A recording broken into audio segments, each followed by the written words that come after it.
راديو داندي حقا راديو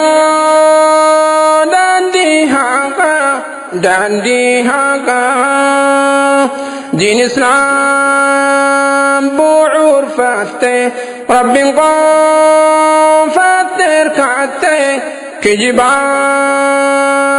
بمسي صوف لقاجيرو كباتي داندي حقا فيلاتي كنا دفتي راديو داندي حقا كنا دفتي كن راديو داندي حقا كن سجنتا راديو داندي حقا داندي حقا راديو داندي حقا سجلي حواس مسلمة بلدات سجنتا راديو داندي حقا تربان أنا لم كان إسنيف ديهاتها راديو داندي حقا كنا دفتي موتمان أوفيسا في شرور كيسا تأي حواس شرور كيسا في يالي تاسس كوري كينف حواس مسلمة شرور كمان من كررمان فرجوف يالي تاسس آجرو منين إدا كيسا سربم سمرغا كان انجرم إسان رتغا جيسا منين مرتي كانغارو إسا كيسا إسان رتباجا منين مرتي حق نرافقاتن كيسا إسان بلمان ددبسا مرتي رما كنوداف guyyoottan 19 qofa yeroo hafanii jiranit TV isaanii foddaa kijiba isaaniitiin ammas koree kenna kan murtiin ittiin kennamin shororkeessitoota mankarareessitoota jechuun yeroo farrajaa jirutti komishiniin Afrikaa mirga dhala ilmaan namaa kabajsiisu sarbamsa mirgaa koree fala barbaaddu hawaasa muslimaa irratti gaggeeffamaa ture adeemsa mana murtii gaggeeffamaa jiru ilaalchise hatattamaan akka gabaasa gootan jechuudhaan komishinichi xalaa muummichi ministeeraaf kan barreesse yommuu ta'u dhimma kana irratti Dr. Awwal Qasim Allo ibsa bal'aa kennanii jiru qabxiin kun koree kennaaf injifannoo guddaadha gama biraatiin immoo olola isaan irratti oofamaa jiru seera nalaadha jechuudhaan abukaatoon koreewwan fala barbaaddu hawaasa muslimaa obbo Tamaam Abbaa Bulguu sagantaa guyyaa har'aa irratti ibsa kan kennan yommuu ta'u hawaasni muslimaa gaafii mirgaa qabatee ka'e kan hamma deebii ga'a argatutti qabsoo isaa cimsee itti fufuu qaba kan jedhan Dr. Mararaa Guddinaan ibsa bal'aa sagantaa keenya guyyaa har'aa irratti kennaniiru. Amirri qabsoo nagaa sagaleen keenya dhaga'amuun torbee dhufu sagantaan baayikootiif diddaa hawaasaa ni jiraata jechuudhaan mootummaa abbaa irree gaafii hawaasa muslimaa dhaga'uu dide kan jilbeeffachiisuudhaan diddaa hawaasummaaf baayikootii irratti gaggeessuudhaan qabsoo keenya itti fufna jedhaa jiru. Obboleewwan godina Booranaa magaalaa Mooyyelee ulamaa'otaan ka'aanu kakaasaa jechaa jiru. Fagaattee oltee bultu gaararras nutti ulfaattu lubbuun kumaatan baatu nasriin diinumaan oltu. Dhaggeeffattootaaf kabajamtoota hordoftoota sagantaa raadiyoo daandii haqaa nagayaa isin gaafachuu hin daganne haalli dhimmoota yeroo nu onnachiisee qabatee nuun kutee dhaggeeffattootaaf hordoftoota keenya bakka jirtan hundatti kan sagantaa keenya hordofaa jirtan yeroon yeroo itti rafnu miti yeroon yeroo itti callisnu miti yeroon yeroo kamuu caala harka keenya ol qabannee magaalaa hamma baadiyyaatti mirga amantii keenya kabajsiisuudhaaf yeroo itti ol qabannee dhaabbachuu qabnudha. Qaamota amantii keenya irratti qaamota masjiida keenya irratti amantii biraa biyya alaatii nutti fiduudhaan nurratti fa'uuf deemaa jiran kan ofirraa qolannudha. Isaan hin galtu isaan hin ilaallatu amantiin keenyadha amantiin keessanii miti amantii nuuf filuuf mirgan qabdanu masjiida keenya keessatti seentanii ilaalcha siyaasaa keessatti nurratti fa'uun qabdan yeroo itti jennudha. Dhaggeeffattootaaf kabajamtoota keenya wanta hunda dura kan dursu salaamadha dhiifama nurraa ta'a. Assalaamu alaykum wa rahmatullahi wa barakaatuh. Akkam jirtan nageenyi keessan badhaadha daadoo babaaroo namaa sa'ii keessan nagaa xiqqaa guddaan nagaa ardaan keessan nagaa qeen keessan nagaa yooyyaa jennee harka fuune kun tamsaasa sagantaa raadiyoo daandii haqaa kutaa 34 maarchii 21 2015 bitootessa 11 2007 jamaadul aakhir 1436 akka lakkoofsa hijiraa guyyaa sabti yookaan guyyaa sanbataa isiniif tamsaatu nasriin diinumaan oltu lafillee naanu cabdu iraarillee jabaattu dhiigni keenya saayaatu abaashiin nutti hin baatu.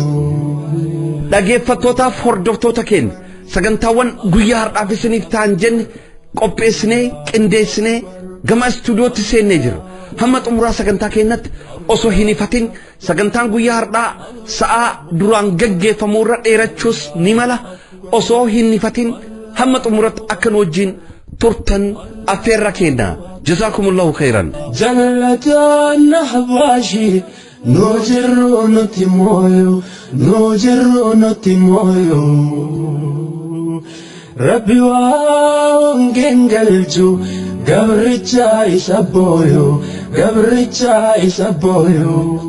dhageeffattootaaf hordoftoota keenya kan hordofaa jirtan sagantaa raadiyoo daandii haqaa kutaa 34ffaa bitootessa 21 2015 isiniif tamsa'aa jirtudha. sagantaawwan keenya guyyaa har'aa keessatti sagantaa oduu akkasumas keessummaa keenya Dr. Maraaraa Guddinaa kan itti dubbifneef sagantaa oduu keenya keessatti immoo Dr. Awwal Qaasim Alloo kan itti dubbifneef akkasumas abukaatoo koree fala barbaaddu hawaasa muslimaa koreen keenya mankaraareessitoota miti mootummaan sochii filannoo na filadhaa jedhu irratti ammas koree fala barbaaddu hawaasa muslimaadhaan mankaraareessitoota jechuu itti fufeera. dhimmi kun maal fakkaata wanta jedhu haasawa koree keessaaf abukaatoo koree fala barbaaddu hawaasa muslimaa obbo Tamaam Abbaa Bulguu dubbifnee jirra. sagantaawwan kun hunduu tartiiba isaanii eeggatanii gama keessanitti kan tamsa'u ta'u hamma xumuraa sagantaa keenyatti nu wajjin turaa kan isiniin jennu aanaa qopheessaaf gaggeessaa sagantichaa obboleessi keessan Hamzaa Booranaa fi teknishiyaanii fi editera sagantaa raadiyoo daandii haqaa obboleessa keenya Abul Khayriidha. hamma xumuraa sagantaa keenyatti nu wajjin turan affeerra keenya. sagantaawwan keenya hunda dura kan dursu sagantaa oduuti. sagantaa oduu wajjin turte gaarii. kadiigan jiisine Allahu akbar mirga keenya gaafanne mirga namaan sarbine Allahu akbar Allahu akbar Allahu akbar Allahu akbar.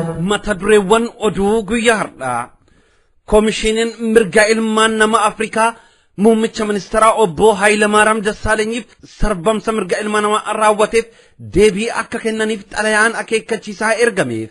Dr. Maraaraa Guddinaan qabsoon nagaa hawaasa muslimaa kan qaamota hedduuf barnoota kenne waan ta'eef hamma deebii argattanutti jabaadhaa qabsoo keessanitti itti fufa jechuun erga dabarsaniiru. torbee dhufu sagantaan baayikootii fi diddaan hawaasaa akka jiraatu beekame.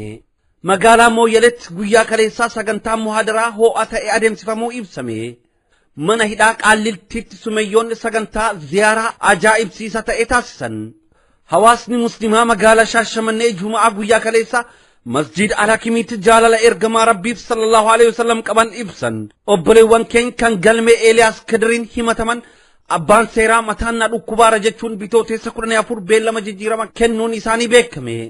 amma oduu bal'inaan koomishiniin mirga ilmaan nama Afrikaa muummicha ministeeraa obbo Hayilamaariyaam Dassaalenyiif sarbamsa mirga ilmaan namaa raawwateef deebii akka kennaniif xalayaan akeekkachiisaa ergameef. koomishiniin xalayaa lakkoofsa 4455 lakkoofsa 13 moggaafame kan xiyyeeffate dhimma koree fala barbaaddu hawaasa muslimaa gubbatu yommuu ta'u himatamtoota galmee Ustaas Abubakar Ahmed jalatti himataman 28 ilaalchise kallattiidhaan dhimmoota deebii irraa barbaadan tarreessuudhaan xalayaa barreesseera. xalayaan barreeffame kun kan irratti xiyyeeffate yeroo mana hidhaa turanitti sarbamsa mirgaa ilma namaa isaan irratti dhaqqabaa tureef adeemsa murtii gubbatu wanta isaan irratti dhaqqabaa jiru gubbatu koomishiniin muummicha ministeeraaf xalayaa kallattiidhaan barreessuun isaa beekameera. koreen fala barbaaddu hawaasa muslimaa yeroo hidhaman irraa jalqabee keessumattuu mana hidhaa Maakalawiitti sarbamsi mirgaa cimaan kan isaan irratti gaggeeffamaa ture yommuu ta'u koomishinichi kana kaasuudhaan mootummaan akka qorannoo taasisu gaafateera. yeroo ammaa kanatti koreen fala barbaaddu hawaasa muslimaa abukaatowwan isaan wajjin bilisaan akka hin haasofneef mirgi isaanii kan ugguramee fi wanta gidduu isaanii abukaato isaanii wajjin haasawan poolisoon kan dhaabbatanii dhagaanii yommuu ta'u dhimma kanas koomishinii mirga dhala namaa Afrikaa xalayaa muummicha ministeeraa obbo Hayilamaariyaam Dassaalenyiif barreesse gubbatti akeekkachiisa kennaniiru. Dhaabbatni ETV ajaja mana murtii tarkaanfachuudhaan mirga bilisa ta'anii ilaalamuu isaanii tarkaanfachuudhaan fiilmii Jaadaawii Arakaat jedhu agarsiisuun isaanii seeraan ala ta'uu isaa fi amma booda kallattii sabaa himaalee kamiinuu himatamtoota irratti yakki gaggeeffamu kamuu hatattamaan akka dhaabbatu jechuun koomishinichi akeekkachiiseera. Koomishinichi dhimmoota tuqaman kanneen gubbatti muummicha ministeeraa obbo Hayilamaariyaam Dassaalenyiif akeekkachiisa erguu qofa osoo hin ta'in guyyoota 15 keessatti mootummaan biyyattii dhimma kana akka raawwachiisuuf gabaasa guutuu akka galchu ajaja dabarsuu isaanii Dr. Awwal Qaasim Alloo sagantaa raadiyoo daandii haqaa wajjin sagantaa gaafiif deebii taasisan irratti himaniiru. Dhimma kana ilaalchisee hordoffii guddaa kan taasisan Dr. Awwal Qaasim Alloo wajjin sagantaa gaafiif deebii gabaabaa taasifne qabna nu wajjin tura. Bismillaahi wassalaatu wassalaam alaa rasuulillaahi sallallahu alaihi wasallam. Dhaggeeffattoota keenya kan hordofaa jirtan sagantaa raadiyoo daandii haqaati. Inshallah keessummaa harkaa qabna. Keessummaan keenya Dr. Awwal Qaasim Allooti kanaan durallee sagantaa keenya gubbaarratti dhiyaachuudhaan sagantaa yeroo raadiyoo BBN afaan Oromoo dalagnu jechuudha. Dhimma koomishinii mirgi ilmi namaa Afrikaa baasuu irratti xiyyeeffannoo taasisuudhaan kan hordofaa jiranudha. Mee dhimmi koomishinii mirga ilma namaa guyyaa kaleessaa haaluma oduun gabbaa'e kanaadhaan xalayaan barreeffamee jira muummicha ministeeraatti kan jedhu xalayaan kun maalirratti xiyyeeffattee akeekkachiifni kenname maalidha? Xalayaan kun dhiibbaan inni mootummaa irratti fidu maalidha? Qabsoo hawaasa keenyaafis faayidaan maal waan jedhu qabxiiwwan kakkanaarraa Dr. Awwal mee ibsa akka nuuf kennanuuf sagantaa keenya irratti nuuf dhiyaatanii jiru. Hedduu isaan galatoonfannaa sagantaa keenya irratti nuuf dhiyaachuu isaaniitiin mee jalqabanii simanna. Dr. Awwal assalaamu alaykum wa rahmatullahi wa barakatuh. Wa alaykum salaam wa rahmatullahi wa barakatuh. Abu Hamza galatoomaakum. Alhamdulillahi rabbil alamin baga jiraatanii baga nagaan dhuftanii anaa dhufu isiniin jenna gama sagantaa keenya guddoo galatooma. Mee haaluma odeeffannoon kun toora Facebook irratti faca'eedhaan namni dhimma kana hordofuudhaan illee gula deemee akka gaarii quba qabu isaniidha. Koomishiniin mirga ilma namaa xalayaan inni baase maalidha? Maalirratti xiyyeeffannoo taasise Dr. Awwal? Xalayichi tarkaanfii ce'umsaa yookaan ammoo afaan Ingiliffaatiin provisional measures jedhama. Murtii dhimma koreewwanii irratti osoo hin taane wantoota adda addaa rakkoowwan adda addaa koreewwan irra gahaa jiran yeroo ammaa kanatti jechuudha. Dhimmoota san ilaalfatee mootummaa Itoophiyaatiin karaa muummicha ministeeraatiin kan barreeffame. Yeroo baay'ee provisional measures yookaan immoo tarkaanfii ce'umsaa kun kan fudhatamu yoo koomishinichi namoota irratti mirgi isaanii dhiibamaa yoo jiraate rakkoon irra gahaa jiru kun ammoo kasirraa hin dandeenye yoo ta'u taate koomishinichi jidduu seenee mootummaan dhiibbaa mirgaa namoota irratti godhaa jiru san yookaan ammoo dhiibbaa mirgaa yeroo ammaa kanatti hin gahin illee gara fuulduraatti hin gahe jedhee kan yaadamu akka ta'u taate mootummaan wanta sanirraa akka dhaabbatu yookaan immoo namoota rakkoon irra ga'u sanirra akka rakkoon hin geenye haala itti godhuu jechuudha. Provisional measures jechuun kuni asin dura ja'a dura jechuudha. Koreewwan uummatni musliimaa kuni dhimmi isaanii seerarra osoo jiru haala adda addaatiin rakkoon adda addaa irra gahaa ture. Miidhaan qaamaa irra gahaa ture. Mirgi isaanii seera duratti qulqulluutti ilaalamu dhiitamaa ture haala adda addaatiin jechuudha. Viidiyoo qopheessuudhaan televiziyoona irratti tamsaasuudhaan ta'uu danda'a. Mootummaadhaan namoonni mootummaa keessatti aangoo guddaa qaban namoonni adda addaa miidiyaa irratti namoota kana qaamota adda addaatiin wal qabsiisaniitiin almost akka isaan yakka kana already raawwatan godhanii dhiyeessuun ta'uu danda'a. Haala adda addaatiin mirgi isaanii akka qulqulluutti kan laalamu dhiitamaa ture. Ammas gara biraatiin ammoo mirgi isaan qaban seera Itoophiyaa jirattis akkasumas ammoo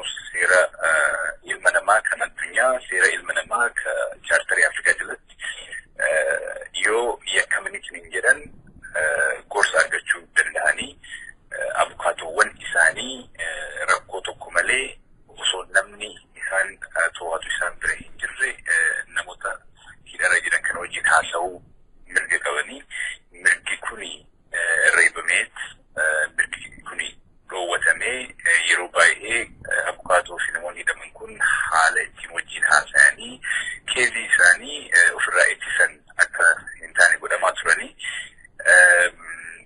kana walitti qabameetiniin koomiticha Afrikaa dhimma kana gidduu seeneetiniin mootummaa akka akeekkachiisu abukaatoowwan gaafatanii turanii koomishinichi yeroo fudhatee jira garuu faayilii dhimma kana irratti mootummaa Itoophiyaatti barreessee wanti godhamaa jiru kuni chaarjarii ilma namaatiif uummataa kan Afrikaatiin waan waliin milleef mootummaan Itoophiyaa tarkaanfii hatattamaa akka fudhatu kan ittiin akeekkachiisee jechuudha dhaleechi. Tole xalayaan akeekkachiisni xalayaan kun amma yeroo ammaa kanatti muummicha ministeera biyya keenya kana dhaqqabee jira jechuudha harka isaatti. Yes, dhaleechi dhaqqabee jira. Ergame dhaleechi almost ji'a tokko ol akkana tahee jira. Looyeroonni yookaan ammoo abukaatoowwan garuu eega gaheen waan baay'eetu irratti hin fakkaatu garuu mootummaa Itoophiyaa gahee jira. Xalayaan kun mootummaan Itoophiyaa xalayaan kun yoos dhaqqabee deebii kana deebisuudhaaf ni dirqamsiifama akka seeratti. Mootummaan Itoophiyaa seera addunyaa jalatti dirqama akeekkachiisa koomishinichaa kabajuu fi raawwachuu qaba. Koomishinichi dalagaan isaa yookaan responsibilitiin isaa tokko biyyootni yoo dirqama isaanii ka chaartarii jalatti fedhii isaaniitiin fudhataniitiin hin jedhan san yoo biyyoonni raawwachuu dhaban ijoo seeneetiin akka raawwatan gochuudha. Itoophiyaan akka biyyaatti wayita chaartarii san mallatteesseetiin hin jette dirqama kana fudhatteetiin hin jirti. Wanta koomishinichi jedhu qajeelfama inni kennu kabajuun raawwachuun dirqama Itoophiyaati. Kanaafuu muummichi ministeeraa dirqama biyyattii nama raawwachiisu keessaa tokko waan ta'eef dirqama qabaa jechuudha raawwachuudhaaf. Guddoo galatooma Dr. Awwal xalayaan barreeffame kun waa akkasitti gama keessaniin ilaaltan isanii nama beekaa seerati seera sadarkaa gurguddaa irratti ammallee Yuunivarsiitii Glasgow biyya United Kingdom yookaan England keessatti sadarkaa guddaa gubbaa jirtu. Mee haaluma isin ilaaltan kanaadhaan mootummaa irratti xalayaan kun dhiibbaa fidee qaamonni mootummaa guyyaa kaleessallee filannoo geggeessina filannoodhaaf nama kakaafna jedhanii koree fala barbaaddu hawaasa muslimaa suura isaanii argisiisa shororkeessitoota maqaa jedhu ammallee waamaa jiru shororkeessitoota kan to'annaa jala ka oolchine mormitoonni biraa ammoo shororkeessitoota kana dahoo godhachuudhaan amantii keessa harka kaawwattan nuun jedhanii nu amantii keessa harkaan keewwannee shororkeessitoota mankarareessitoota kan to'annaa oolchine hawaasa nagayaa fi nagayaa buufne jecha ammallee filannoof nu fila waan akkana geggeessaa jiran mootummaan kun ammallee osoo dhaabbii akkana gubbaa jiru xalayaa kanaaf hayyee jedhee bitamee xalayaan kun dhiibbaa isaarratti uumee wanta dhugaa ta'e koomishinii Afrikaa kanaaf gabaasa jettanii yaadduusan. Koomishinichi haala seerri jedhuun aangoo qaburraa ka'ee mootummaan wanta kana raawwachuu qaba. Haala itti raawwate immoo mootummaan guyyaa 15 keessatti beeksisuu qaba waan jedhu lafa kaa'ee jira. Kun xalayaa irratti sirriitti kaa'amee jira ifa. Mootummaan akkuma isin jedhe seera addunyaa jalatti dirqama kana raawwachuu qaba. Garuu dirqama seeraa akka qabu kana hin raawwatamu hin raawwatuun gaaffii biraati.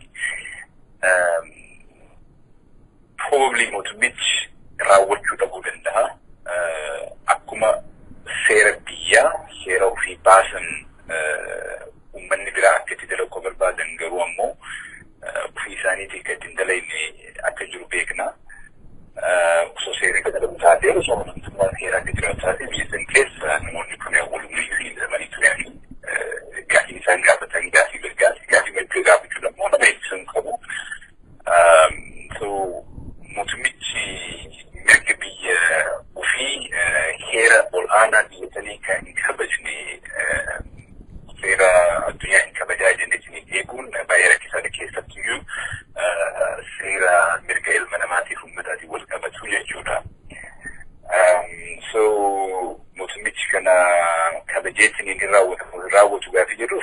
gatii mataa kiyyaa qaba.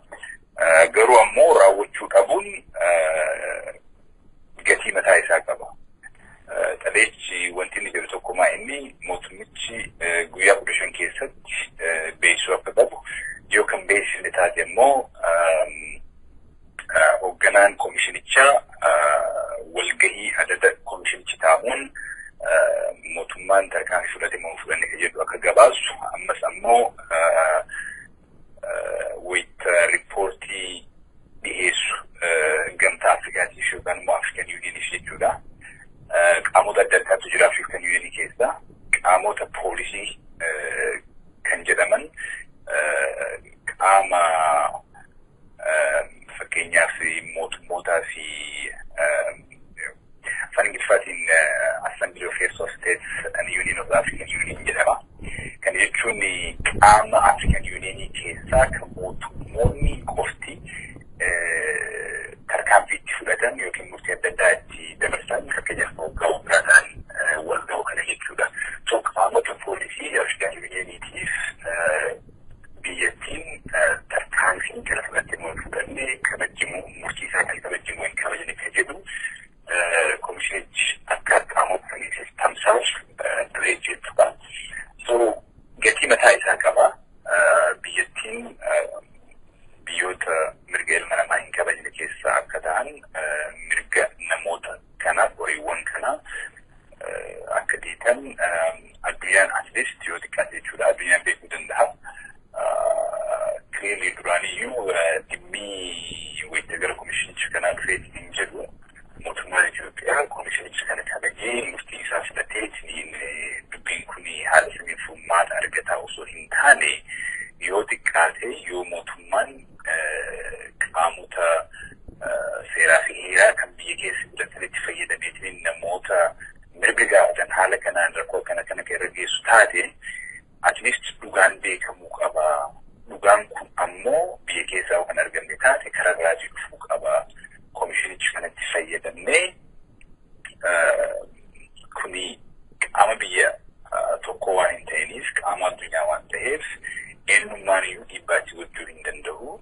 Dhugaan qaama kanarraa dhufu ammoo dhugaa Itoophiyaa dhugaa qaamota seeraa biyya keessaa jiru walitti madaalamee jedhu eenyummaa fi dhugaan bara kanatti jirtu ifaadha jechuudha. So walumaa galatti wantummaan awwala gara komishinii kana deemu barbaachiseef iyyuu dhugaa barbaada. Mootummaan murtii qaama kanaa kabajeetiin haala saniin mirga keenya argannaa ilaalchi jedhu duraan iyyuu ture jechuudha. Kanaaf iyyuu I think ammas koreewwan kennaa kuni I think victory guddaana fakkaata kan wayyuu argachuu danda'u. Tole guddoo galatooma Dr. Awwal guyyaa hardhaawwan isinii bilbilee fi dhimma koomishiniin xalayaa baasee kana irratti hundaa'uunidha. Sagantaawwan keenya haga guyyaa murteen guyyaa 30tti koree fala barbaaddu irratti kennamuuf deema guyyaa 19 booda hamma guyyootan kana keessatti immoo koree irratti murtee kennuuf murteen deemamu kun maal fakkaata waan jedhu irratti hawaasa keenyadhaaf gama seeratiin ibsa akka kennitan abdii guddaa qabnaa gama keessanitti ni bilbilla. Hardhaaf guddoo galatooma Dr. Awwal hedduu sin galatoomfane jazakumullahu khairan. Isinillee galatooma obbo Hamza galata qabdan. Ayyakumullah assalamu alaikum warahmatullahi wabarakatuh. Waalaikum salaam warahmatullahi wabarakatuh. Dr. Mararaa Guddinaan qabsoon nagayaa hawaasa musliimaa kan qaamota hedduuf barnoota kenne waan ta'eef hamma deebii argattanutti jabaadhaa qabsoo keessanitti itti fufa jechuun ergaa dabarsaniiru. Dr. Mararaa Guddinaan qabsoon nagayaa hawaasa musliimaa kan qaamota hedduuf barnoota kenne waan ta'eef hamma deebii argattanutti jabaadhaa qabsoo keessanitti itti fufa jechuun ergaa isaanii gama raadiyoo daandii haqaatiin dabarsaniiru.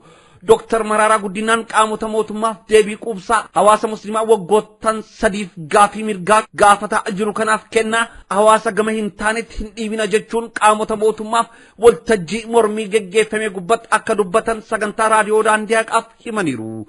Waltajjiiwwan gurguddoo irratti hirmaadheeraa kan yuunivarsiitii Finfinneetti geggeeffame dabalatee hawaasa musliimaa gaafii mirgaa gaafateef deebii quubsaa kenna malee shororkeessitoota jettanii hawaasa qulqulluu karaa nagaan gaafii mirgaa gaafatu kallatti biratti akka seenuu hin dhiibina jechuun gorsa irra deddeebi'anii akka kennaa turan raadahaaf himaniiru.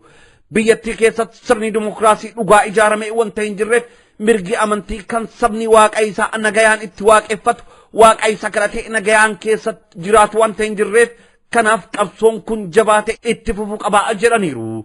Qabsoon nagayaa gaggeeffamaa jiru kun qabsoo nagayaa saboota gaggeessaa jiran biroo wajjin wal qabatee cimee itti fufuu qaba jechuun ergaa dabarsaniiru. Dr. Mararaa Guddinaan akka dhaaba isaanii waltajjii madirak keessatti manifestoo fuula 10 baasan keessatti amantootni biyya kana keessatti jiraatan walqixxummaan akka ilaalaman qabxii jedhu lafa keenya irra jechuun nuuf himaniiru. Dhaabni madirak yeroo ammaa kanatti iddoo hawaasni muslimaa lakkoofsaan baay'ee ta'e kan akka Jimmaa, Baalee, Arsiif, Harargee fi magaalota hedduutti miseensotni isaanii dorgommii taasisaa kan jiraniif dhimmoota akkasii gubbatti hawaasaaf hubannoo akka kennaniif ergaa akka kennaa turaniif waraqaa miliyoona 3 lakkaawwamu dhiyeenya kanatti bittineeffame keessattis dhimma amantii gubbatti amantiin akkuma duraanii wal kabajaa ture ammas wal kabajaa wal wajjin deemuu qaba. Mootummaan amantii keessaa harka isaa haa baasuu qabxiileen jedhan akka keessatti tuqaman nuuf himaniiru. Sagantaa gaafiif deebii Dr. Mararaa Guddinaa wajjin taasifne sagantaa oduun booda kan isiniif dhiyeessinu ta'a.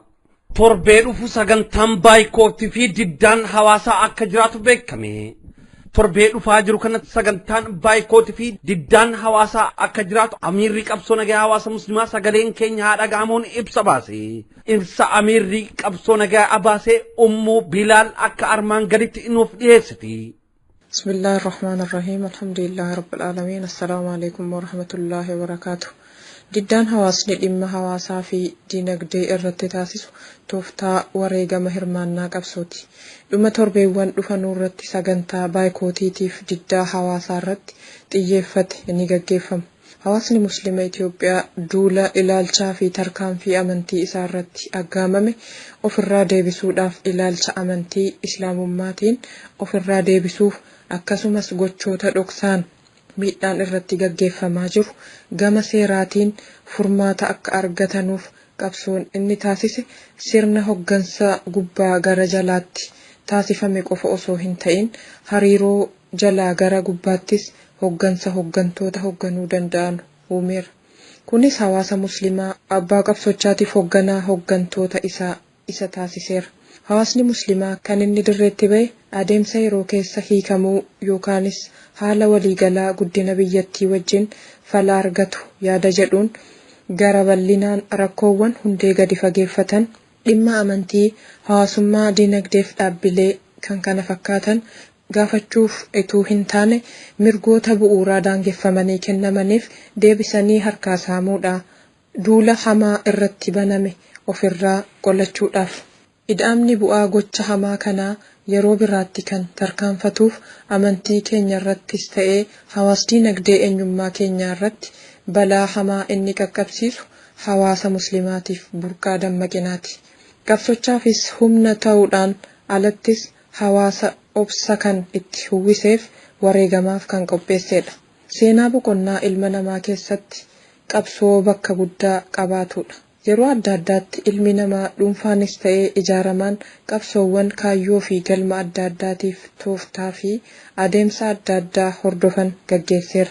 Tooftaan diddaa qabsoo hawaas dinagdee immoo dammaqina sammuu hawaasaa cimuu kan nama akeekuuf qabsoo mirgaa ammayyaa ta'uu kan ibsudha.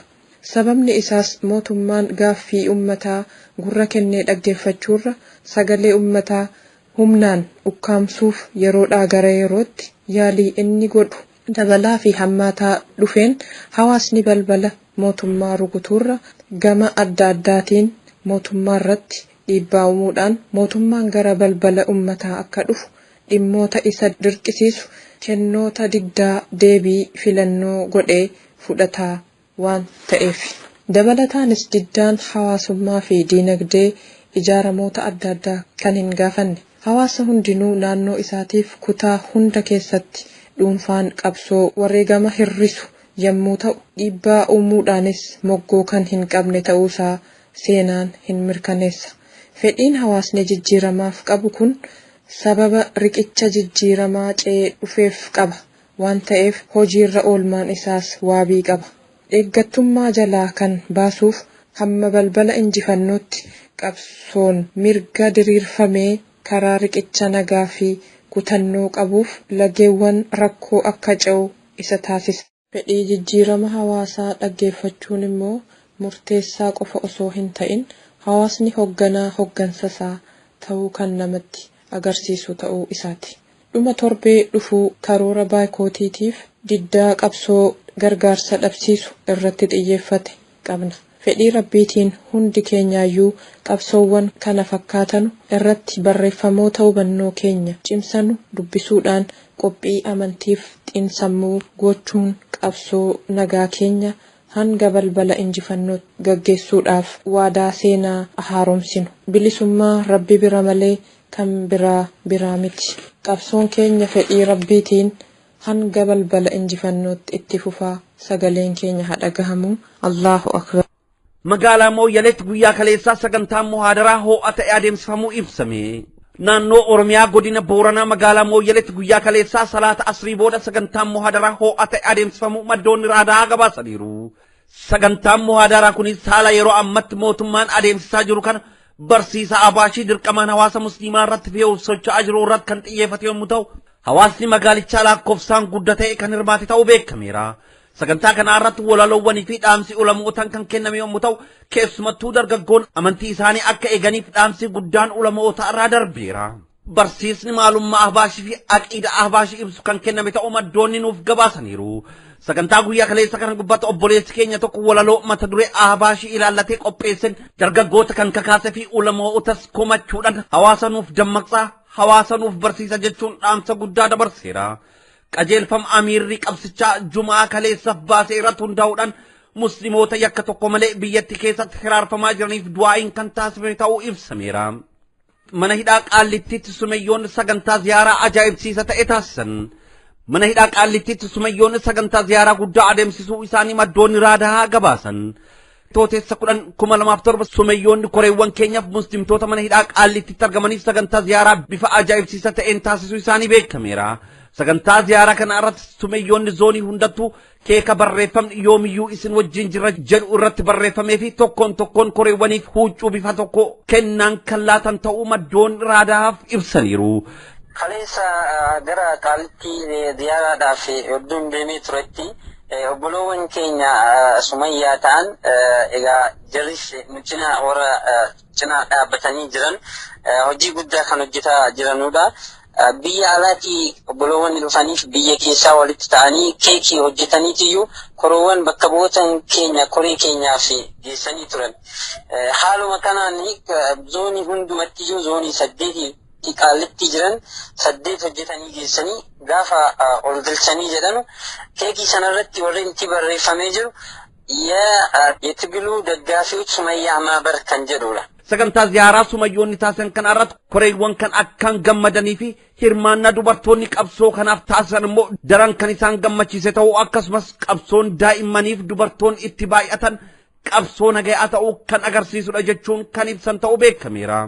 Yeroo Sumayyoonni ziyaaraaf gara mana hidhaa seenaa turanitti poolisoon maaliif shororkeessitoota jajjabeessitu jechuudhaan kan itti dubbatan yommuu ta'u, namni murtiin irratti hin darbiin shororkeessaa jechuu yakkaa jechuudhaan dubartoonni yookaan Sumayyoon kan kennaniif ta'uu beekameera.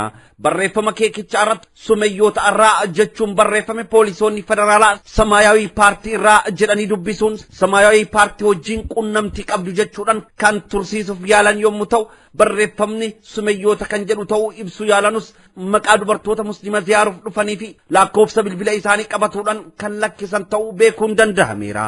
Sanarratti gaafa Qaallittii poolisoonni yookaan federaalonni warri eegan arganii jedhanii astadaadarii mana intini sana waamanii kan Qaallittii sana waamanii bulchaa astadaadarii sana waamanii addisiisan.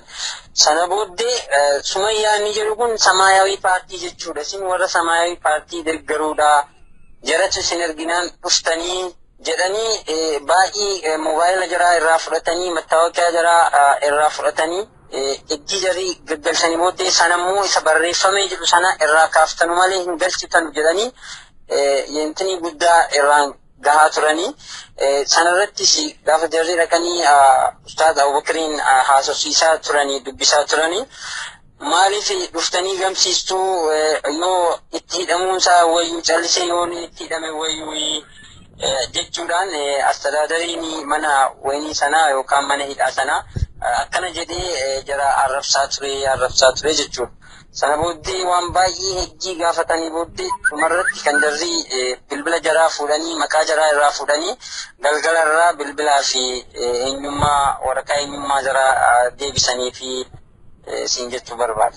Poolisoota gidduu kan muslima ofiin jedhu tokko sumayyoota jechuun majlisni haa kufuu jechuudha jedhee kanii kee yommuu ta'u keeka isaan gumaataaf qopheessan kana ni nyaattu eegasanii ni hidhamtu jechuudhaan kan itti dhaadataa kan turan ta'uu maddoonni nuuf gabaasaniiru. Mootummaan isin hin sodaatu deeggarsi keessan watakka hin dabalu jechuun kan irratti dhaadatan yommuu ta'u dhumarratti maqaa isaanii fi lakkoofsa bilbila isaanii barreeffatuun kan lakkifaman ta'uu ziyaartota irraa hubachuun danda'ameera.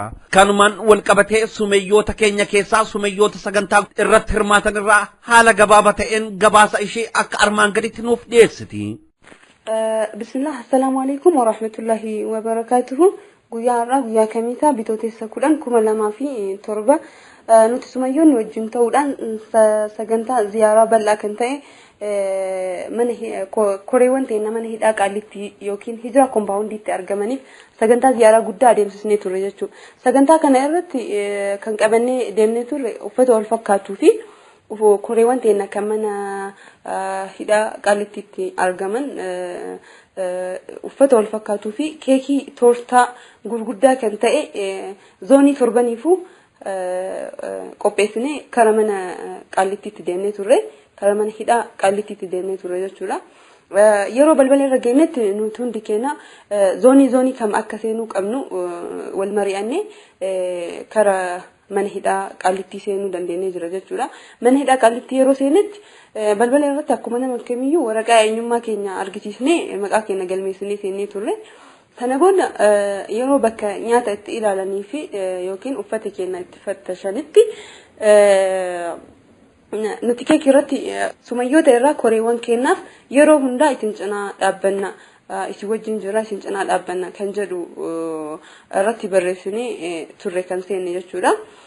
Yeroo kanatti nyaata ilaalanitti maqaa kana kan irratti barreeffame maqaa kana fuutanii hin seentan keekii kana nun jedhani nuti demoo okay homaa rakkoon qabu maqaa kana irraa balleessaatii nu keekii fuunee akka seennu gannu dhiisaa jenneeni yeroo saniif okay nun jedhani seenaa nun jedhani yeroo kanatti uffanni yeroo fattashamutti uffanni hunduu yaani bifa tokko waan ta'eef uffata kana maaliif ashabbaariidhaaf bifa tokkoon qopheessitan maaliif ashabbaarii deeggartan isin maaliif jara wajjin taatan yeroo nun jedhanitti nun callisne nama irratti amma gana magaabiitti 30tti kan irratti faradamu nama irratti hin faradamne tokko demoo shororkeessitoota jechuun hin dandeettanii jenneeni sana booda okay seenaa nun jedhani أنا أكتب تاتي زوني سديتفا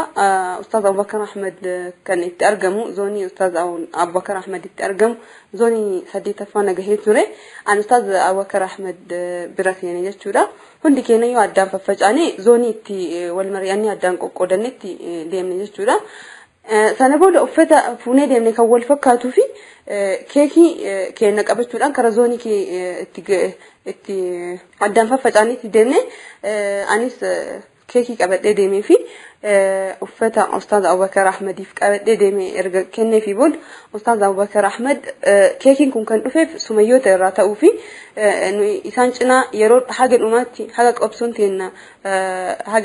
teenna dhumaatti isaan cinaa dhaabachuu kennaa fi isaan wajjin haga dhumaatti qabsoo tan adeemsisuu kenna eegatti himeen booda Ustaaz Abubakar baay'ee kan gammade yommuu ta'u anillee gorsa maal gorsa akka nu kennitu jedhee gaafadhee ture gorsa wanni ani isin gorsu naan jedhe yeroo kamiyyuu qabsoon dubartoonni irratti baay'attuu fi qabsoon dubartiin keessatti baay'attuu fi yookiin keessa jirtuu fi qabsoon ijoolleen keessa jirtu yeroo kamiyyuu qabsoo nagayaa ta'uu mul'isa jechuudhaan Ustaaz Abubakar qabsoon tun qabsoo nagayaa ta'uu erganaa himee fi haga dhumaatti haga qabsoo teena dhumaatti akka deeman erganaa himee booda sana boodallee daawaa fi gorsa garagaraa osoo naa kennaa jiru federaalli dhufuudhaan anaa fi ijoollee sumayyoota zoonii garagaraa irratti faffaca'anillee qabuudhaan reefu komitee jechuun keekii irratti kan barreessitan koree kenna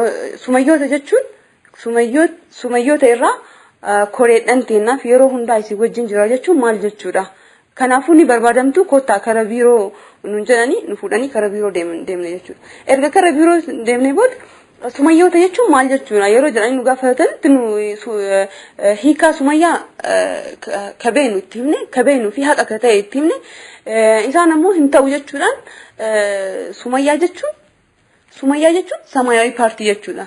Kanaafuu isin Samaayawi paartiitu isin erge jechuun waa'ee hiika ajaa'ibsiisaa ta'e nu kennanii turan jechuudha sumayyaa irratti. Inni biraa ammoo federaaluma san keessaa ta'e kun ani musliima maqaa kiyya yoo barbaadan laalaa jedhe sana booda maqaa kiyya yoo barbaadan laalaa musliima. Innaa sumayyaa jechuun maal akka ta'e ni beeka. Sumayyaa jechuun majlisni haa bu'u jechuudha. Jechuudhaan hiika ajaa'ibsiisaa fi kan nama saalfachiisu kan ta'e nutti hima jechuudha. Kana booda isin maaliif shororkeessitoota deeggartan yommuu nu jedhanitti nu isaan ustaazota teennaa fi koreewwan teenna kan nu jaalannu shororkeessitoota jechuun hin dandeettanii. Sababni isaallee irratti hin faradamne jechuudhaan jara wajjin jaratti himne jechuudha. Yeroo kanatti ammaan booda asitti akkan argamne as akkan dhufne jechuudhaan maqaa keessanii fi lakkoofsa bilbila keessanii fidaa jechuudhaan lakkoofsa bilbila kennaa fi maqaa keenya qabachuudhaan akka gadi dhiisamnu taasifamee jira jechuudha. Wani nama ajaa'ibsiisu wallahi yeroo kanatti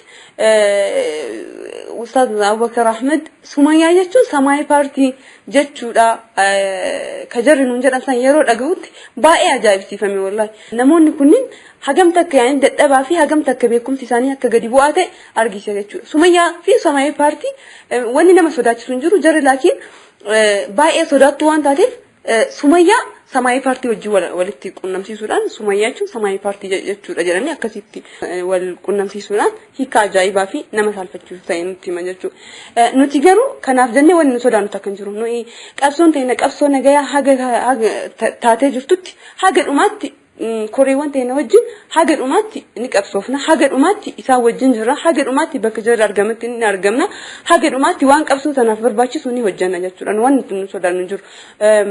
Kanarratti wanni ani osoo hin dubbatin kan irraan tarree tokko maalinni amma fakkeenyaaf bitootessa 30 koreewwan ta'e kan firdiif karaa kan dhufan yommuu ta'u asirratti ummanni guutuun wajjin bahuudhaan wajjin cinaa dhaabachuudhaan cinaa isaanii dhaabachuu keenya mul'isuu qabna jechuudha. Kan biraa ammoo mootummaan kun koreewwan keenya natsaan baasuun ala firdii kamiyyuu akka hin fudhanne ummanni nuti sumayyoonni ta'e ummanni musliimaa kan Itoophiyaa keessatti argamu hundi keenyayyuu himuu hin dandeenya jechuudha.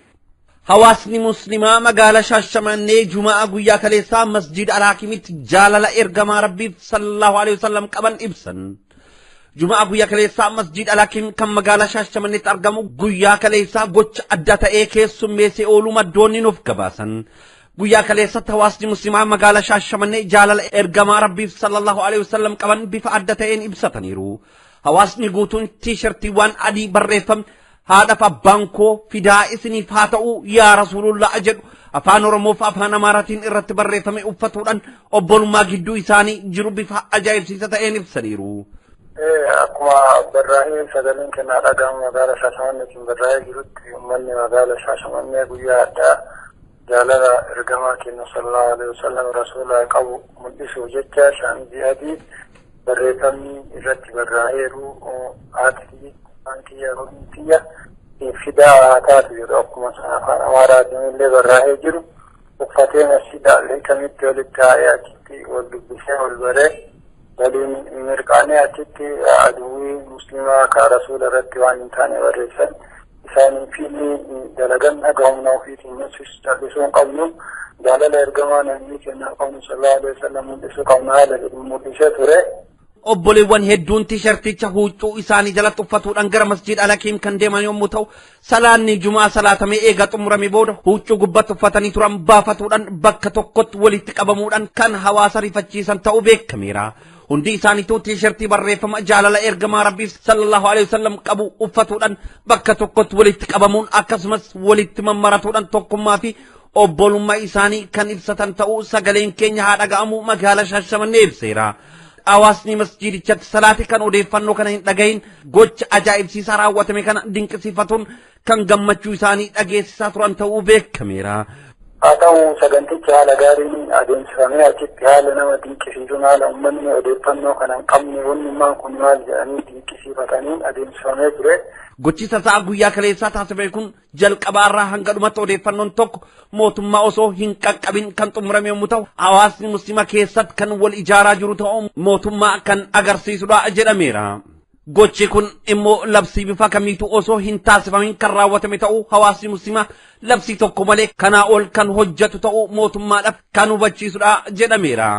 Sagantaa guyyaa kaleessaa kan hordofe obboleewwan huccuu jaalala rasuulaa ibsituu uffatanii deeman 3 hamma 5 ta'an akka hidhaman maddoonni keenya nuuf gabaasaniiru. Namni hundi gara mana ofiitti deemutti osoo jiru ijoolleen namni 3 qabatamaan kan beeku namoonni awwaliin taaksii baay'ee takka yaabbadhee iddoo san deemeeru ka keessa jiran namni 3 hidhamanii jiranii barreeffamichi shaamilii irra jiru nuti ergamaa keenya siif fidaa taanaa jedhaa homaa waa'ee yookiin qaama mootummaa tokko wayiin qabu dhimma biraallee waan qabu wayiin qabu uffanni kun jechuun barreeffamni kun homaa waan akka yookiin yakkaatti waan takka ilaalamu waa yookiin mootummaa tuqeetii miti barreeffama normaalii amantiifiiti jecha kun dhimma amantiifiiti wal qabatu nuti nabii keenya hordofnaa nabiyyi keenya siif fidaa taanaa qabeenyi keenya haati keenya abbaan keenya siif fidaa taati isa jedhu homaa wanta mootummaa tokko hin qabu garuu ijoolleen isa uffatanii achi galu jiran qabamanii akka yakka yookiin waa balleessanii qaama yookiin poolitikaa wayii akka waan ta'etti ijoolleen qabamanii jiranii akkasii wanni jiru odeeffannaan addaas jiru.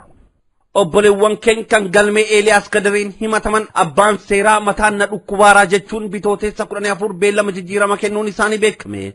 Abbootiin seeraa dhaddacha mana murtii haqni irraa fagaate keessatti obboleewwan keenya gubbatti baacuu itti fufaniiru. Obboleewwan keenya galmee Eeliyaas Kadiriin magaalaa Finfinneef magaalaa Walqixxeerraa himataman haaluma beellama isaaniitiin guyyaa kaleessaa bitooteessa 10 mana murtii dhiyaachuu isaanii maddeen gabaasaniiru. Dhaddacha guyyaa kaleessaa gubbatti abbaan alangaa jecha isaan mana hidhaa maakalawitti kennatan ragoota biraa wajjin walitti qabame mana murtiif akka dhiyaatu ajajni kan darbe ture ta'us abbaan seeraa mataan wanta na dhukkubuuf dhaddachi wiiqataa ganama bitooteessa 14 akka jijjiiramu taasisuu isaanii maddoonni gabaasaniiru. Dhaddacha guyyaa kaleessaa gubbatti himatamtoonni hunduu fi hawaasni dhaddacha hordofu kan argame ta'us abbootiin seeraa dhaddacha gubbatti moggaafamanii daqiiqaa 5 osoo hin turin mataan na dhukkubaara jechuun bitooteessa 14 beellama jijjiirama kennuun isaanii beekameera. Abbootiin seeraa dhaddacha mana murtii sababoota dadhaboo ta'an hedduu kennuudhaan obboleewwan keenya muslimtoota qulqulluu beellamaan hiraarsaa akkan jiran ta'uu kan beekamudha. Bitooteessa 13 guyyaa borii godina Wallaggaa lixaa aanaa Sayyoo Nooletti sagantaan muhaadaraa cimaan akka gaggeeffamu maddoonni keenya nuuf gabaasan. Sagantaan muhaadaraa cimaan gaggeeffamu kun aanaa Sayyoo Nooletti yommuu ta'u sagantaan kun kan irratti xiyyeeffate masjiida aanicha keessatti ijaaramee hin xumuramin xumursiisuudhaaf galii walitti sassaabuuf akka ta'e maddoonni keenya nuuf gabaasaniiru. Bakkuma jettanidha Sayyoo Noolee godina Wallagga lixaa aanaa Sayyoo Noolee magaalaa Dabbasoo masjiida Al-Haaq jedhama. Darsaa masjiida jalqabamee humna uummataatiif ta'ee xumuramuu dadhabamee sana xumuranna waan jedhu gargaarsuma uummata gaafachuudha. Sagantaa guyyaa borii gaggeeffamu kana irratti ulamoota fi du'aatonni gurguddoonni fi hawaasni naannichatti argamu akka irraa qooda fudhatan maddoonni keenya nuuf gabaasaniiru.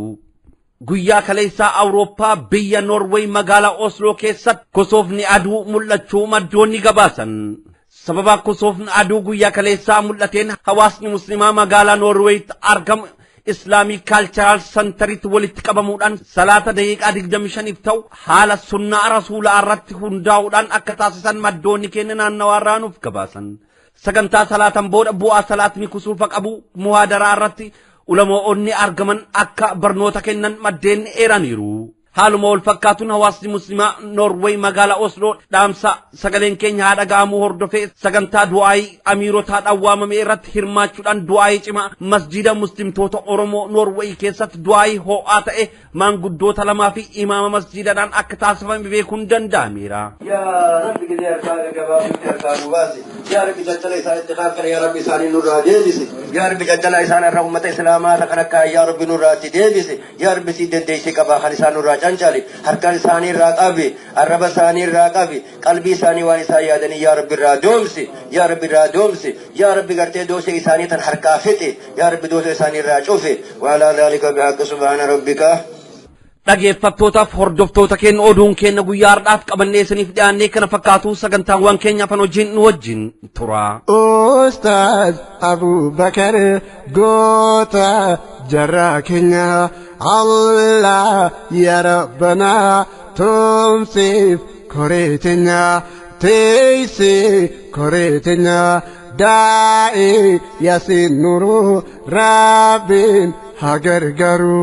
داعي كامل شمسو هيدا رهبسو هايو المدين جبل يا الله اتنو دبل أستاذ بدر حسين غورسا كان كياني والو منير حسين آرا سيداراني داعي هندساني توصيف يا رحماني وارا هدامني توصيف يا رحماني dhaggeeffattoota hordoftoota keenya kan hordofaa jirtan sagantaa raadiyoo daandii haqaa kutaa 34 isinii tamsa'aa jirtudha haaluma sagantaa keenya oduu irratti hordofaa turtaniin sagantaan keenya oduu guyyaa har'aa haalaan bal'aa fi oduuwwan hedduu biyyoota keessaa naanna'uudhaan kan walitti sassaabnee kan isiniif dhiyeessinedha. Allah ya Rahmani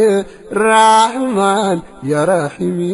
dhaggeeffattoota hordoftoota keenya ammas kan hordofaa jirtan sagantaa raadiyoo daandii haqaati kanatti aansuudhaan Dr. Mararaa Guddinaa dura bu'aa paartii Madirak wajjiidhaan sagantaa gaafiif deebii taasifnee jirra. sagantaa gaafiif deebii Dr. Mararaa Guddinaa wajjiin taasifne haala armaan gadiitiin qindeessinee qabannee isiniif dhiyaannee jirra turtii gaarii.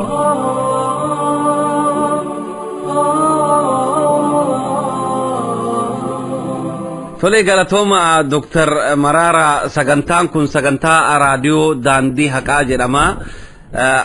Dhimma waa'ee muslimtoota biyya keessaa irraati xiyyeeffannoo godhee torbaan ala lama hojjeta.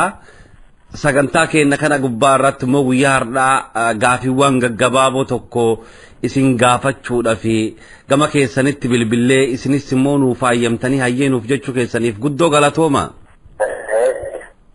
Dr. Mararaa akkuma beekamutti biyya keessatti hawaasni muslimaa gaafii mirgaa gaafatee gaafii mirgaa kanaaf immoo sochii karaa nagaan geggeessaa kunoo amma waggoottan 3 lakkoofsiisee jira. Sochiiwwan kana immoo isin immoo dhiheennattidha kan hordofaa jirtanii biyya keessa jirtanii dhimma uummata keessaniiti. Isin ilaallataa akka dhaabattis akka immoo nama tokko biyya san keessa lammii biyya sanitti illee mee kanaan wal qabatee hawaasni muslimaa gaafii inni kaaseef sochii inni geggeessaa jiru kan akkamitti ilaaltan? Amma sitti gangaladhaan sa'a 3 booddee hin dhaga'ama. Akkuma inni jedhe gaaffii sanatti deebi'uudhaaf yeroo kana duraan deddeebisee akkuma kaasetti toorri mootummaa jiranitti fi gaddas mootummaa wajjin mormii qabnu gubbaatti kaaseera. Sabni musliimaa nagaadhaan gaaffii gaafatee nagaadhaan waggaa 3 olii waan akkasii gubbaatti bobba'uusaa kuniin waluma biraatuu barumsa kennaa jiran sinis immoo waan akkasii kanaan deebii kuubsaa ta'e deebisaa garan taanitti nama niitinyaa jedhee isaan gadii kennaa dubbanni yeroo namaa sadii olkaa jedhe galma ta'uu biraattis akka mootummaan nagaa gamoo jiraate akka akkuma fooyyee qabutti qabsoon kuni nagaadhaanii deemaa jira. Qabsoon akkasii immoo mootummaan gaaffii kanaa fi deebii quubsaa kennuutu irra jira kan jedhu qaba. Karaa koo karaa nagaa karaa seeraa baheessaan deemaa jira jabaataatti dhufaa jira. Tole galatooma dhageeffattoota keenya sagaleen guddoo qulqulluu ta'uu baatus dhiifama nurraa taha. Mee Dr. Mararaa amma murteeni koreen filame qabaadha. Sochiin kunini sochii koreen geggeeffamaa turedha. Koreen kun immoo qaamota mootummaa wajjiidhaan waltajjii hedduu irratti waliin dhufanii waliin mari'atanii gaafiin kun gaafii sirrii ta'uu isaa akkasumas immoo koreen filame kulleen koree sirrii ta'uu isaa beekamummaa eegi kennaniin booda dubbii kana irra deebisanii shororkeessitoota jedhanii mana hidhatti isaan darbanii himannaan shororkummaan irratti banamee amma kunoo murtee itti kennuudhaaf bitootessa 30tti beellamni kennameefii jira. Qaamni koree jedhamu kun qaama ummata keessa bahe nama dhimma dhuunfafachi dhaqqabee miti. Mee murtee kennamuuf deemaa jiru kan isan akkamitti ilaaltan? Egaan deemaa jirudha. Yeroo kan dubbachaan ture wanti kun deddeebi'aati ilaala jedhee carraan wanti guddaa Universitii ka'ee guddaattis kana kaaseera. Deemsa akkuma isin jedhe mormii mootummaatiin deemsumni gubbaattis kaaseera. Ilaashoo keessattuu ta'e jettanii saba nagaadhaan mirga ofii gaafachaa jiru. Akka mirga deebii quubsaa deebisuun sodaadhaan kan ka'e gara saba gara biraatti deebiidhaa jedhee gorsuu yaaleera. Egaa mormituu biraas akkasumaan nagaa beekoodhaan qabanii shororkeessituudhaan sindakkootatti qabduu waan qabdanii mirga sarbuu barbaadu. Kanadaan warra hunduu wal qabatee mirgi kun akka sarbamne karaa amantees haa ta'u karaa mirga dhala namaas haa ta'u karaa gaaffii sirna dimookiraasiis haa ta'u amma dimookiraasiin biyya kanatti hin dhufnetti sidasi sabni nagaan argatee nagaan waaqa isaa waaqeffatee nagaan waaqa isaa kadhatee nagaan jiraachuu hin danda'u. Egaa isaan itti deemanis qabsoon kun jabaatee itti fufuutti irra jira. Qabsoo biraa wajjinis wal qabatee qabsoo dhagaa qabsoo seeraadhaanis sabni mirga ofii gaafatu wajjin wal qabatee itti deemuutti irra jira kan jedhuun qaba. Dr. Mararaa hedduu galatoomaa mee isin immoo akka dhaaba siyaasaa tokkotti dhaaba hoggantanii sochii biyya keessaa sochii cimaa gaggeessaa jirtanii dheengaddas wal mormii qaamota mootummaa wajjiidhaan taasiftan hedduu irraa kan namni hedduu gammadee mee gama dhaaba keessaniidhaan dhaabni keessan dhimma amantii irratti dhaabbattoota amantii irratti ilaalchi isin qabdan maal fakkaata?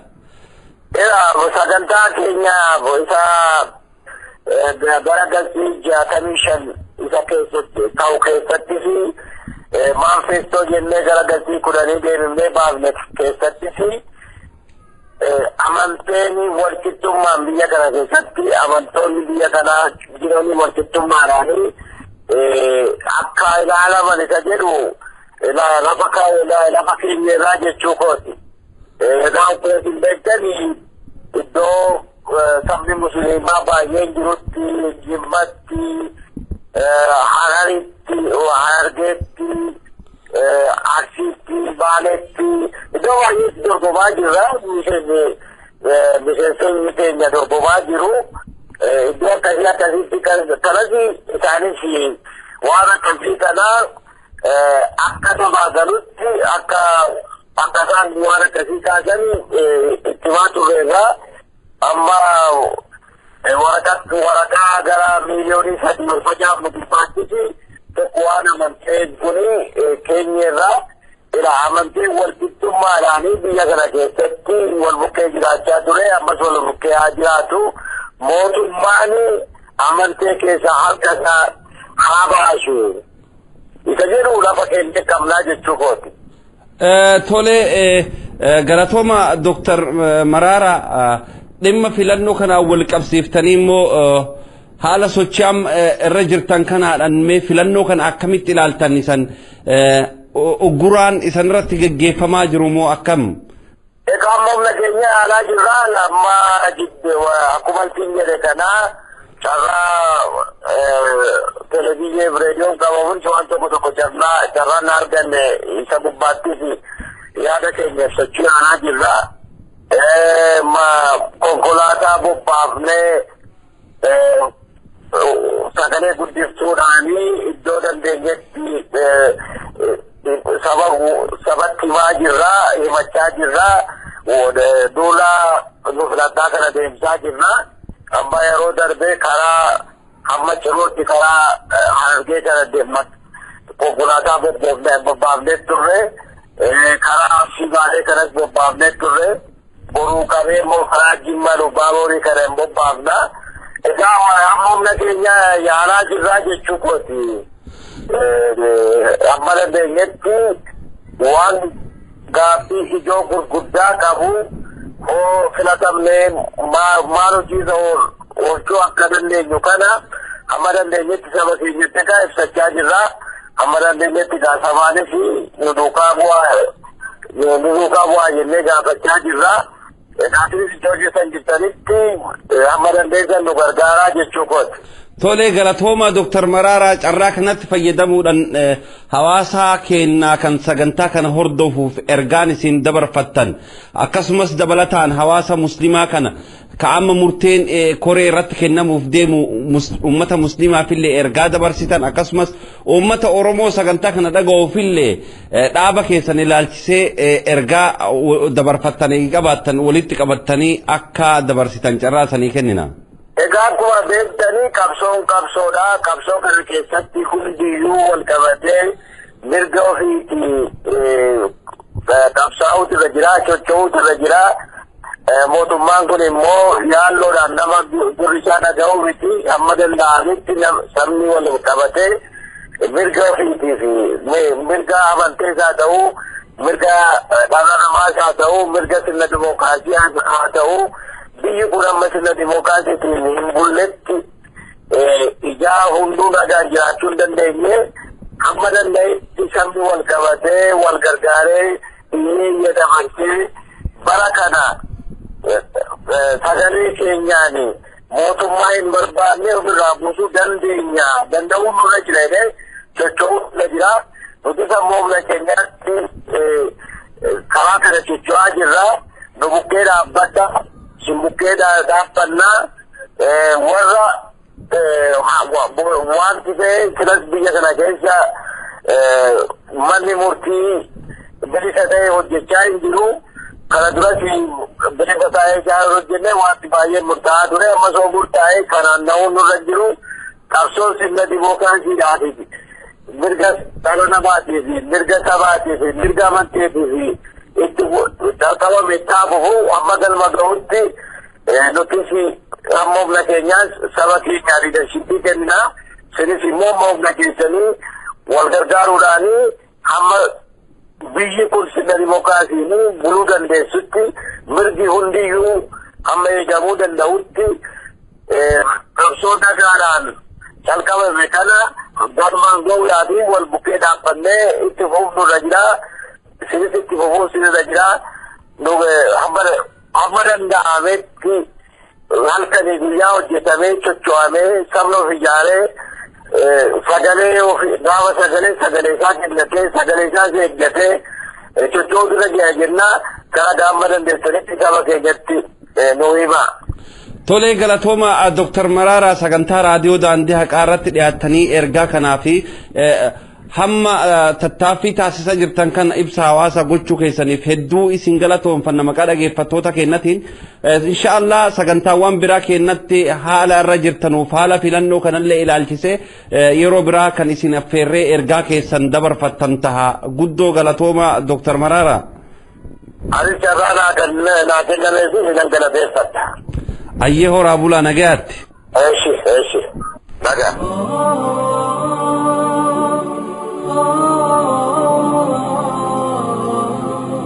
dhaggeeffattootaaf hordoftoota keenya haaluma hordofaa turtaniin sagantaan gaaffiif deebii Dr. Mararaa Guddinaa wajjin taasifne kana fakkaatu kana taasisuudhaan dhimma koree keenyaa irratti ilaalchisee mootummaan abbaa irree ammas koree fala barbaaddu hawaasa muslimaa shororkeessitoota mankareessitoota jechuudhaan maqaa isaanii yakkuudhaaf yaalii hedduu taasisaa jira ammas nu filadhaa jedhaa jira mootummaan saalfii hin qabne mootummaan tuffi isa amma hawaasa fargisiisee jira dhimma kana ilaalchisee abukaatowwan koree fala barbaaddu dubbifnee jirra koreen fala barbaaddu osoo hin hidhaminiin dura dhimma kana irratti maal jechaa turanii foddaan kijibaa miidiyaan mootummaa maal jedhaa jira koreen abukaatoon korees maal jedhaa jiru akkasumas hidhamtoonni mana hidhaa gubbaa jiran mee dhimma kana irratti maal jedhaa jiru sagantaa qindeeffannee qabna sagantaa kana wajjin turtii gaarii islaamni hundi ijadaa dumbadna guddate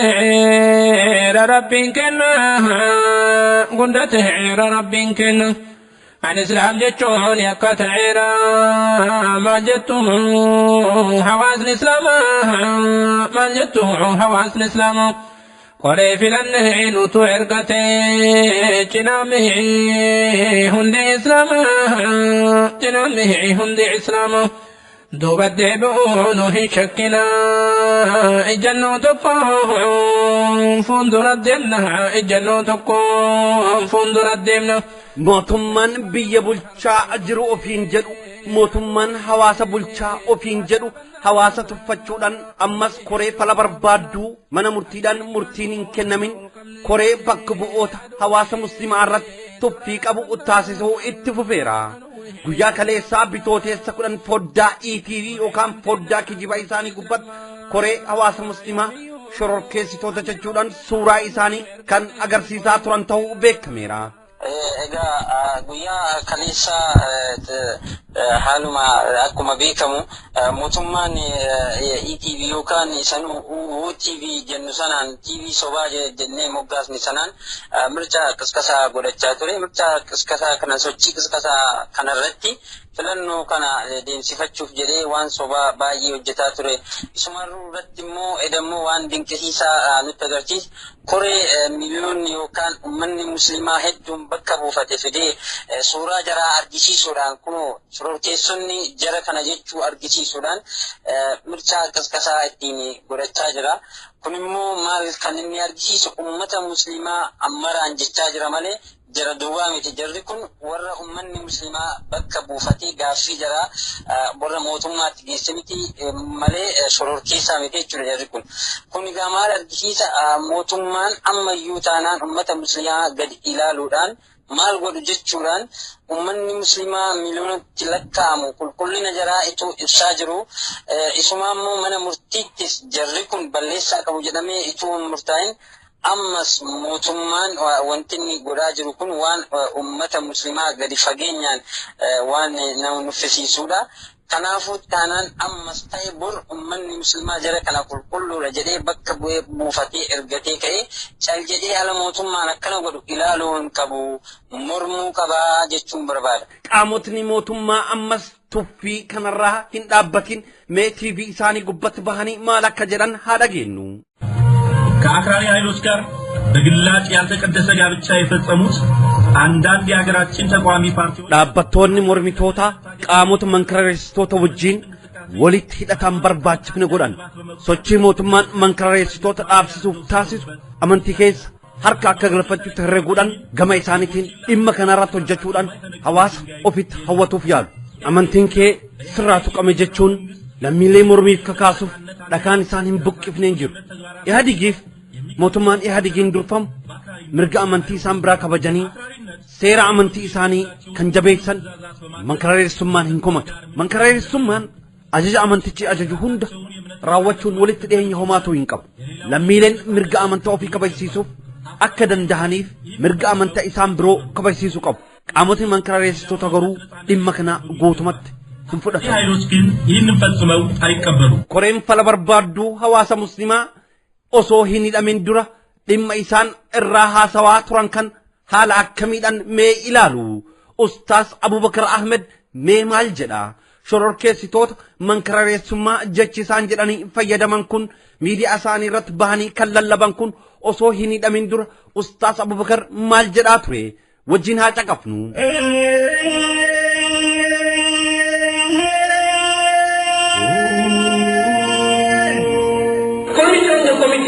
የሚነሱ ስራ አስተሳሰቦች በተለያየ አይነት መልኩ ኮሚቴውንም ሆነ የሙስሊሙን ጥያቄ መሰረት ባላደረገ መልኩ koreen akka korummaa isatti ilaalchota kaan hunda karaalee adda addaatiin kores ta'ee gaafii hawaasa muslimaa haala bu'uura hin taasifatiniin yaadni fedhiin namoota dhuunfaa itti dabalamee gaafii koreelee kallattii jijjiirsisee fedhii biraa fakkeessisanii kaa'uunii fi fedhii keenya yookaan qabsoo nagaa kana adeemsa nagaa kana kallattii jijjiirsisuuf yaalii taasifamu kamuu gubbatti ammas balaaleffannaa keenya ni dhageessite hawaasni muslimaa kun hawaasa nagayaati eenyuyyuu jeequuf wanta akkas jeequu hin barbaadu mankaraareessummaan wanta hawaasni muslimaa ittiin ibsamuu miti taappeellaa isaas miti moggaasa isaas miti mankaraareessummaa yookaan ilaalcha finxaaleessummaa kan islaamummaa malee kan balaaleffate hin jiru eenyuyyuu dura nageenya ilma namaaf waabii kan ta'eef nageenya isaan biraaf beekamummaa kan kenne eenyuyyuu dursee quraanni keenya ahlal kitaab jechuun beekamummaa kan kenne amantii keenya isaan biraa wanti dubbii barbaannuuf jiraachuu isaan biroo wanti morminuuf amantii isaan biroo irratti dhiibbaa uumuuf wanti deemnuuf ilaalchaaf barsiisa quraan irraati nuuf hin kennamin akkasumas nabiyyi keenyaaf dhimma kana irratti barsiifni kan hin kennamin hawaasa akkasii wanta taaneef isaan biroo wajjin walitti nu buusuuf gaafii masjiida keenya nu gaafannu hordoftoota amantaa biroo wajjin wal qabsiisuudhaan adeemsi maqaa biroo nurratti moggaasuuf deemu dhaabbachuu qaba jechuun amana ammas fedhiin keenya dursee akkuma jedhetti gaafiin keenya gaafii mirgaati ammas kan gaafataa jiru seera feera qofa bu'uura godhannee wanti seera feera gubbatti katabame seera feerri kun akka hin jallanne seera feerri akka hin jijjiiramne eenyuyyuu ol ni qabsoof nuti hawaasni muslimaa seera feera jigsiisuuf yaalu miti qaamotni jigsaa jiran haa dhaabbatanii seera feera haa kabajamuudha gaafin keenya ammas ህገ መንግስቱ ይከበር ነው ጥያቄያችን አሁን